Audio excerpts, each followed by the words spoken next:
Hello everyone, या students, last video के अंदर स्टूडेंट्स हम लोगों ने बेसिक्स की थियरी कुछ पढ़ी थी। इस वीडियो में हम कोशिश करेंगे मैक्सिमम क्वेश्चन को सॉल्व करें। देखो, चलो क्वेश्चन में आपसे क्या पूछा गया, आपसे the number of subset of set 2 3 5, तो इसके क्या हो जाएंगे 2 की पावर 3, 2 की पावर 3 कितना होता है 8, तो आंसर इज बी 8।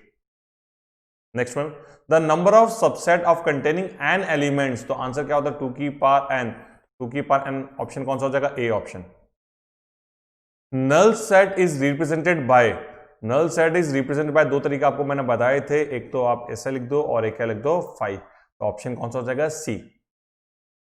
ओके, अब हम लोग कुछ डिस्कस करते हैं, कुछ नई टर्मिनोलॉजी, एक होता है यूनियन और एक वर्ड होता है इंटरसेक्शन। मैं इन दोनों को एग्जांपल ले लेके आपको समझाता हूं। सबसे पहले लेट्स सी, कोई सेट है ए के एलिमेंट्स है 1 2 3 5 एंड 7, एंड बी कोई है जिसके एलिमेंट्स है 2 4 5 और 8। डन। सबसे पहला वर्ड आता है यूनियन। यूनियन को रिप्रेजेंट करते हैं ए यूनियन बी। अब ए यूनियन बी के अंदर आप क्या करेंगे, ए और बी में जो जो एलिमेंट आ रहा है उन सारे एलिमेंट को लिख दो। तो एलिमेंट्स आर 1 2 3 4 5, दो बार आ रहा पर एक बार ही लिखना है, 7 और 8, दैट्स योर यूनियन। यूनियन में क्या होता है, जितने भी एलिमेंट्स आ रहे हैं, चाहे ए में आए चाहे बी में आए, आप उनको लिखेंगे। तो ए यूनियन बी। अब हम बात करते हैं इंटरसेक्शन। तो इंटरसेक्शन होता है ए इंटरसेक्शन बी, ये सिंबल होता है इंटरसेक्शन का। इंटरसेक्शन का मतलब होता है दोनों में जो भी कॉमन एलिमेंट होगा उसको हम बोलेंगे इंटरसेक्शन। तो मुझे बताओ ए और बी में क्या कॉमन आ रहा है, तो ए और बी का जो कॉमन है ओनली एक ही एलिमेंट आ रहा है, वो है 5, तो 5 is your intersection. Done.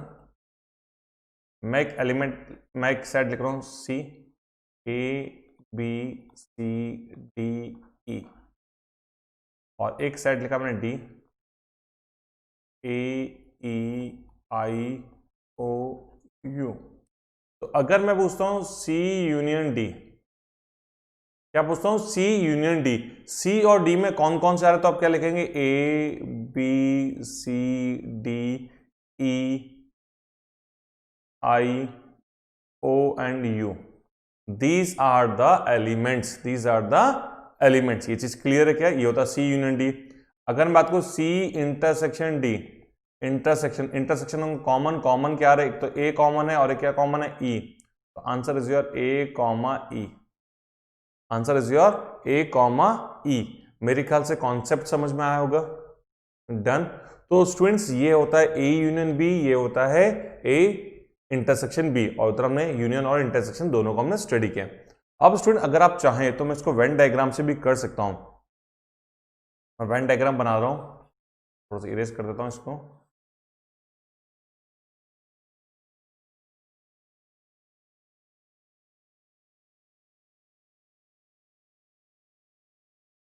Okay, अब मैं वेन डायग्राम बना रहा हूं। ठीक है, वेन डायग्राम का मतलब ए बी।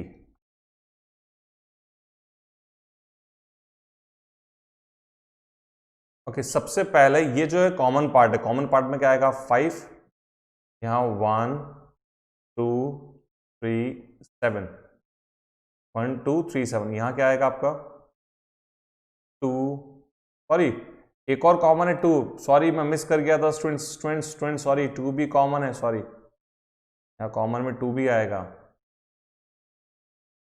यहाँ कॉमन में क्या आएगा 2 भी आएगा, 2 भी तो कॉमन है, सॉरी सॉरी पहले मैं मिस कर गया था, माय मिस्टेक। ओके चलो, तो 1 3 7 यहाँ आ जाएगा, और यहाँ पे क्या आएगा आपका 2 5 चला गया, तो 4 और 8। तो स्टूडेंट ये वाला जो एरिया होता है, अगर ये वाला एरिया मैं अगर शेड करके बताऊं,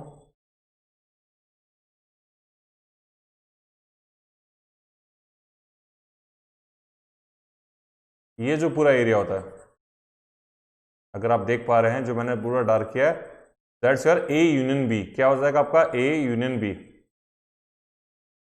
मैं एक बार बता के दिखाता हूं स्टूडेंट, अगर मैं बात करूं आपसे, अगर मैं इन सबको डार्क कर देता हूं, ये पूरा इलाका क्या होता है बेटा आपका ए यूनियन बी। और अगर मैं सिर्फ इसको मार्क करता हूं तो ये एरिया कौन सा हो जाएगा आपका, ए इंटरसेक्शन बी। तो मेरे ख्याल से ए यूनियन बी और ए इंटरसेक्शन बी आपको थोड़ा बहुत समझ में आया है। और स्टूडेंट इसको फर्दर हम लोग क्वेश्चंस पे और प्रैक्टिस पे लेकर आएंगे तो आपका कॉन्फिडेंस का लेवल और बढ़ना स्टार्ट हो जाएगा। अब हम बात करते हैं ए माइनस बी, इसकी बात कर लेते हैं ए माइनस बी। जैसे ए 1 2 3 5 7, बी 2 4 6 एंड 8। ठीक है, अब a माइनस बी क्या होता है, a माइनस बी, a के सारे एलिमेंट लिखो और b के एलिमेंट उसमें से हटा दो। तो b का एलिमेंट इन कॉमन एलिमेंट हटा दो तो ओनली 2 हटेगा, तो बचेगा क्या 1 3 5 and 7। That's your a minus B. a minus B में हम क्या कर रहे हैं, सिर्फ a के एलिमेंट लिख रहे हैं और उसमें से कौन से एलिमेंट हटा रहे हैं, जो b के एलिमेंट है। b का एलिमेंट कॉमन एलिमेंट ओनली क्या है 2, तो a माइनस बी। अगर मैं b माइनस ए लिखता हूं, b माइनस ए, तो b के एलिमेंट हटा दो, 2 हटा दूंगा तो क्या बचेगा 4 6 एंड 8। तो दैट्स योर b माइनस ए। ये चीज क्लियर है। चलो अब अगर मैं स्टूडेंट्स अगर आपसे बात करूं वेन डायग्राम की,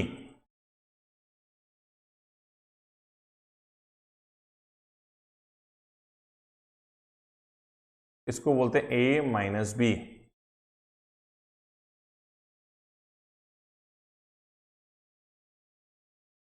इसको बोलते हैं b माइनस ए। डन।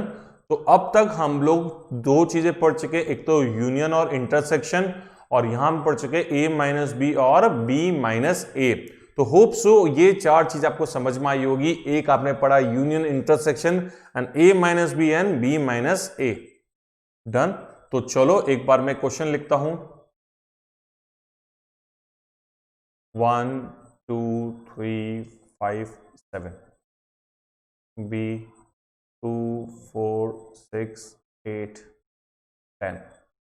सबसे पहले हम लिखते हैं A union B. A union B में कौन कौन से आएंगे बताइए स्टूडेंट्स। इट्स 1 2 3 4 5 6 7 8 और 10। डन। अब बात करते हैं ए इंटरसेक्शन बी। इंटरसेक्शन मतलब कॉमन, कॉमन क्या है ओनली 2, तो 2 लिखिए। ए माइनस बी, कॉमन को हटा दो तो ए में क्या बचेगा, ए में 2 हटा देंगे तो क्या बचेगा 1 3 5 7, 1 3 5 and 7। And B minus A, B minus A में कॉमन हटा देंगे 2 तो क्या बचेगा 4 6 8 और 10। तो that's your A minus B, that's your B minus A intersection B and A union B. तो होप सो आपको ये कॉन्सेप्ट समझ में आया होगा। तो डन, हमने चार चीजें पढ़ी, प्लीज अच्छे से एक बार रिकॉल जरूर कर लेना। ओके, एक होता है यूनिवर्सल सेट। यूनिवर्सल, देखो स्टूडेंट सेटों का सेट कौन है, सौर्य सेट। सेटों का सेट कौन है, भगवान जगन्नाथ सेट। जगन्नाथ भगवान सबसे बड़े सेट है ना। वैसे सबका सबसे बड़ा यूनिवर्सल सेट क्या था, सारे सेट्स का सबसे बड़ा जो सेट होता है दैट्स योर यूनिवर्सल सेट।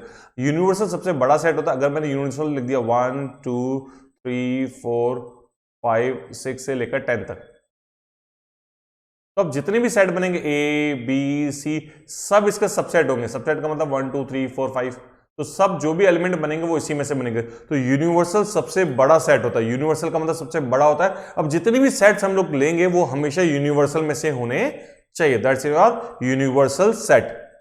ठीक है, तो इसका एक एग्जांपल लेके मैं अच्छे से समझाता हूं स्टूडेंट्स। एक एग्जांपल लेते हैं तो आपको और मजा आएगा। जैसे यूनिवर्सल मैंने ले लिया 1 2 3 4 5 6 7 एंड 8। A 1 3 4 5, B 2 4 5 7। ठीक है, अब अगर मैं वेन डायग्राम की आपसे बात करूं, ठीक है, तो वेन डायग्राम अगर मुझे बनाना है ए इंटरसेक्शन बी वाला, ठीक है, तो ए इंटरसेक्शन बी वाले में पहले तो ए इंटरसेक्शन बी में आएगा क्या ये बताओ। एक तो ओनली 4 आ रहा है, 4 5 2 आ रहे हैं, 4 5 2 आ रहे हैं। अगर मैं इसका वेन डायग्राम बनाऊं तो ये जो बड़ा बॉक्स हो गया ये यूनिवर्सल का हो गया, ए एंड बी। कॉमन में क्या आएगा, 4 एंड 5 आ गया, यहाँ 1 और 3 आ गया। बी के अंदर क्या आ गया, 2 और 7 आ गया। 1 2 3 4 5 6 7 आ गया, 8 बार आ गया। तो ये जो बड़ा बॉक्स है दैट्स योर यूनिवर्सल, ये किसका हो गया, यूनिवर्सल। और ये इसमें से आप आइडेंटिफाई कर सकते हैं, आपको पता है ये a माइनस बी वाला है, ये b माइनस ए वाला है, ये आपका इंटरसेक्शन वाला है, तो आप इसे सॉल्व कर सकते हैं। डन। ओके, एक और वर्ड आता है ए डैश, एक और क्या आता है लास्ट, ए डैश और बताना पड़ेगा। ए डैश क्या होता है, जैसे यूनिवर्सल है 1 2 3 4 5, ए आपको दे रखा है 1 2 4, 1 2 का 4, तो ए डैश क्या होगा, ए डैश का मतलब होता है ए में यूनिवर्सल में ए का डैश का मतलब होता है ए को छोड़कर, ए डैश का मतलब होता है ए को छोड़कर, ए को छोड़कर जितने ही बचेंगे दैट्स योर ए डैश। तो ए को छोड़कर क्या बचेंगे, 3 एंड 5, तो दैट्स योर ए डैश। जैसे मैं अगर पूछूं बी, बी आपका है 1 2 3 4, तो बी डैश क्या हो जाएगा 5। डन। तो ए डैश और बी डैश समझ में आया, डैश का मतलब कॉम्प्लीमेंट का मतलब क्या होता है, उसको छोड़कर यूनिवर्सल में कितने, उसको छोड़कर यूनिवर्सल में कितने। डन कर पाएंगे। ओके चलिए स्टूडेंट्स, अब हम क्वेश्चंस को लेते हैं, क्वेश्चंस के बिहार पे इसको सॉल्व करना स्टार्ट करते हैं। सबसे पहले क्या दे रखा है, ए दे रखा है 2 3 5 7, बी दे रखा है 4 6 8 एंड 10, और आपसे पूछा ए इंटरसेक्शन बी। अब ए और बी में कॉमन क्या है, और आप नोटिस कर रहे हैं ए और बी में कुछ भी कॉमन नहीं है। आई रिपीट, इसमें ए और बी में कुछ भी कॉमन नहीं है। अगर ए और बी में कुछ भी कॉमन नहीं तो उसको बोलते हैं नल सेट। क्या बोलते हैं, नल या फिर फाई। तो ऑप्शन कौन सा हो जाएगा, ए। हाँ, दोनों को मिक्स करके मत लिख देना, ये गलत है, बी ऑप्शन, ठीक है ना। Next, the set x such that x is 0 to 5, x is greater than 0 and less than 5, तो कौन कौन से नंबर होते हैं बेटा, 1 2 3 4, तो द आंसर इज योर 1 2 3 4। ये इसको हमको किस में लिखना है, रोस्टर फॉर्म में लिखना है, तो हमारा आंसर कितना हो गया 1 2 3 एंड 4। कर लेंगे। ओके, अब आपको लिखना है 0 2 4 6 8 10 को आपको किस में लिखना है, रिटर्न एज, तो हम क्या लिखेंगे बेटा, x z, ठीक है, या फिर हम लोग डायरेक्ट ही 2x कर लो एंड सच डेट, या कोई सा स्लैश का साइन लगा दो, और जो 2x यानी डबल करना है, हर नंबर को डबल करना है, तो हम क्या लिखेंगे 0 और x की वैल्यू 5 तक। अब मैंने 0 में इक्वल टू इसलिए लिखा क्योंकि 0 1 2 3 4 5 मैंने लिया है, इनका डबल कितना होता है, 0 2 4 6 8 10। अगर मैं x की वैल्यू, सुनना स्टूडेंट्स अच्छे से, 0 1 2 3 4 ले रहा हूं, तो 2x की वैल्यू क्या हो जाएगी, 2x is your 0 2 4 6 8 and 10। Done. तो ये किसकी होगी, 2x की वैल्यू।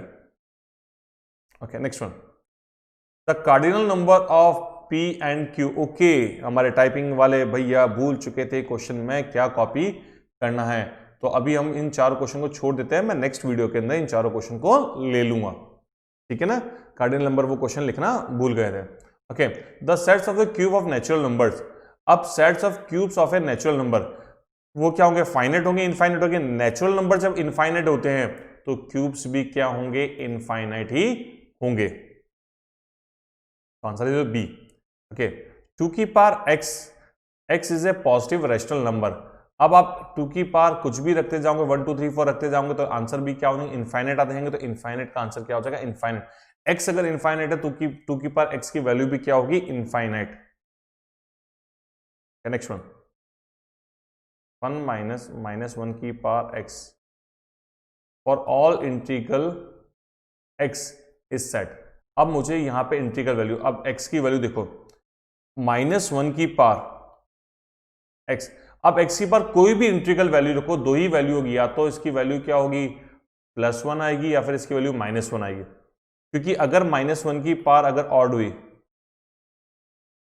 तो वैल्यू -1 है, और अगर -1 की पावर अगर इवन हुई तो ये +1 है, ठीक है। तो मैं कंडीशन लेता हूं ऑड है, तो ऑड होने पे 1 माइनस 1, तो 1 + 1, इसके आंसर कितना हो गया, 2। आंसर कितना आ रहा है आपका, 2 आ रहा है। सेकंड अगर इवन है, क्या इवन, तो 1 माइनस माइनस 1 की पावर x, तो ये हो जाएगा आपका 1 माइनस 1, 1 माइनस 1 कितना होता है 0, तो दो ही आंसर होंगे इसके, एक तो 0 और 2, तो इसका आंसर क्या हो जाएगा सी ऑप्शन 0 एंड 2। इस क्वेश्चन का जो आंसर हो जाएगा स्टूडेंट आपका हो जाएगा C option 0 and 2। Okay next one, E is a set of positive even number. E is a set of positive even number. It's a 2, 4, 6, 8, 10 dot dot करते हुए. And O is a set of positive odd number. 1, 3, 5, 7 dot dot करते हुए. तो even number and odd numbers को अगर हम लोग club करें E यूनियन O, तो क्या बनेगा दोनों क्लब करने पे 1, 2, 3, 4, 5, 6, ऐसे करते करते सारे नंबर क्लब हो जाएंगे। सारे नंबर क्लब होने को क्या बोलते हैं हम लोग? Natural numbers. क्या बोलते हैं? Natural numbers. तो answer is your B, natural numbers. Option क्या हो जाएगा? B, natural number. Okay next one, R is a set of positive rational number. R is a set of positive rational number and E is a set of positive real number. देखो rational number जो होते हैं जिनको हम P अपन Q की form में लिख सकते हैं, इधर पॉजिटिव है, और रियल नंबर वो होते हैं जो नंबर जिंदगी में हमने पढ़े होते हैं। तो सारे मैथ्स के नंबर किस में आ जाएंगे? रियल में आ जाएंगे। और उसके छोटा सा पार्ट क्या होता है? Positive numbers. तो रियल नंबर के पार्ट क्या होता है? Positive number. तो कौन किसका सबसेट है? तो बड़ा क्या होता है? रियल नंबर, और छोटा क्या होता है? Positive rational number. तो क्या लिखेंगे? R is a subset of real number. Positive rational number is a subset of real number. तो बड़ा क्या होता है? रियल नंबर, और छोटा क्या होता है? Positive real. तो students, positive real is a positive rational number is a subset of real numbers. Real numbers, जितने नंबर्स हमने जिंदगी में पढ़े, रियल नंबर्स होते हैं जितने नंबर, 2/3, 1/7, √3, √4, माइनस का, प्लस का, जितने नंबर्स है, these all are real numbers, and उसका एक पार्ट है पॉजिटिव रैशनल नंबर। तो पॉजिटिव रैशनल नंबर उसी का पार्ट होता है। तो कौन छोटा है? Positive rational number. तो R is a subset of E. Okay, N is a set of positive natural number. N is a set of positive natural numbers and I is a set of positive integer. तो natural numbers आपके क्या होते हैं बेटा? It's 1, 2, 3, 4, ये सारे आपके natural numbers होते हैं। एंड आई क्या होता है? Positive integers. क्या होते हैं? Positive integers again 1, 2, 3, 4 so on. तो दोनों तो सेम ही हो गए। तो n is equals to I, n is equals to I. तो आंसर क्या हो जाएगा? A, n is equals to I. Okay 17, if I is a set of isosceles triangle, if I is a set of isosceles triangle and E is a set of equilateral triangle, ठीक है। अब students को समझने की कोशिश करना, isosceles triangle क्या होता है? जिसकी दोनों साइड सेम होती है, दो साइड्स इक्वल होती है, उसको आइसोस्केलेस ट्राइंगल बोलते हैं। एंड इक्विलेटरल ट्राइंगल क्या होता है? जिसकी तीनों साइड्स इक्वल होती है। अब लॉजिक समझने की कोशिश करना। अब इसमें एक इंपॉर्टेंट चीज, अब मैं इनका कलर चेंज कर रहा हूं, जिसकी दो साइड सेम होती है उसको आइसोस्केलेस ट्राइंगल बोलते हैं, जिसकी तीनों साइड सेम होती है उसको इक्विलेटरल ट्राइंगल बोलते हैं। अब मुझे बता, आप इसको इक्विलेटरल ट्राइंगल बोल सकते हो क्या? नहीं। इसको इक्विलेटरल ट्राइंगल बोल सकते हो क्या? यस। मैं यहां लिख देता हूं। तो फर्स्ट वाले को इक्विलेटरल ट्राइंगल नहीं बोल सकते, सेकंड वाले को इक्विलेटरल ट्राइंगल बोल सकते हो। अब आइसोस्केलेस ट्राइंगल की बात करते हैं। आप पहले वाले को आइसोस्केलेस ट्राइंगल बोल सकते हो क्या? यस, क्योंकि दो साइड सेम है। अब सेकंड वाले को बोल सकते हो क्या? यस। आप सेकंड वाले को भी आइसोस्केलेस ट्राइंगल बोल सकते हो कि दो साइड तो सेम है ना। आइसोस्केलेस ट्राइंगल की प्रॉपर्टी सिर्फ इतनी होती है कि दो साइड सेम होनी चाहिए। वो फर्दर इक्विलेटरल ट्राइंगल है या नहीं, वो सेकेंडरी चीज है। पर अगर दो साइड अगर इक्वल है तो all equilateral triangles are isosceles triangle. I repeat, all equilateral triangle are isosceles triangle. तो यहां छोटा कौन है? इक्विलेटरल ट्राइंगल, और बड़ा कौन है? आइसोस्केलेस। तो यहां पे क्या आंसर हो जाएगा?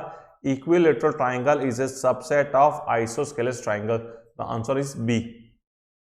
Okay next one, R is a set of isosceles right angle triangle and I is a set of isosceles triangle। तो isosceles triangle का एक प्रॉपर्टी हो जाएगी right angle। R is a subset of I। okay, n into n plus 1 divided by 2, n is a positive integer, n is a positive integer। तो अगर n की value infinite होगी तो answer भी क्या आएगा? इनफाइनाइट। तो आंसर जो है B, an infinite set. Okay next one, A की वैल्यू क्या दे रखी है 1 2 3 4 5 6 7 दे रखी, सॉरी 1 2 3 5 7 दे रखी है, एंड बी दे रखा है आपको ये। अब बी क्या है, बी से x square such that x belongs to A. A की वैल्यू क्या है 1 2 3 4, अब इनका स्क्वायर करना है। बी पता क्या होगा, बी देखो क्या होगा, बी का मतलब क्या, आपको स्क्वायर करना है। किसका स्क्वायर करना है, एक्स का, और एक्स क्या है, ए के एलिमेंट, तो ए के एलिमेंट का स्क्वायर को 1 का स्क्वायर 1 होता है, 2 का स्क्वायर 4 होता है, 3 का स्क्वायर 9 होता है, 25 होता है और 49, तो ये आपका बी रेडी हो गया। और ए आपको ऑलरेडी पता है, इट्स 1 2 3 5 और 7। तो ये तो बी तो डिफाइन है ही नहीं, तो उसको तो छोड़ो, फर्स्ट ऑप्शन तो वैसे भी गलत हो गया। एन बी का मतलब होता है number of elements in B. B के अंदर नंबर ऑफ एलिमेंट्स कहते हैं 1 2 3 4 5। एन बी का मतलब number of elements in B, तो 5 एलिमेंट्स है। एंड एन ए का मतलब number of elements in A, इसमें भी 5 है, तो 5 इज ग्रेटर देन 5। ये भी ऑप्शन क्या हो गया, गलत हो गया। Next 5 is equal to 5, N A का मतलब number of elements in A, and N B का मतलब नंबर ऑफ एलिमेंट्स इन, दोनों इक्वल है, तो इसका मतलब आंसर क्या हो जाएगा, सी ऑप्शन। इस क्वेश्चन का आंसर क्या हो जाएगा आपका, C option. Done. So student thank you very much. Next video में हम इसके आगे फर्दर और क्वेश्चन सॉल्व करेंगे, और जो हमारे 4 क्वेश्चन बाकी थे उसको भी हम लोग डिस्कस कर लेंगे। Thank you student, thank you so much.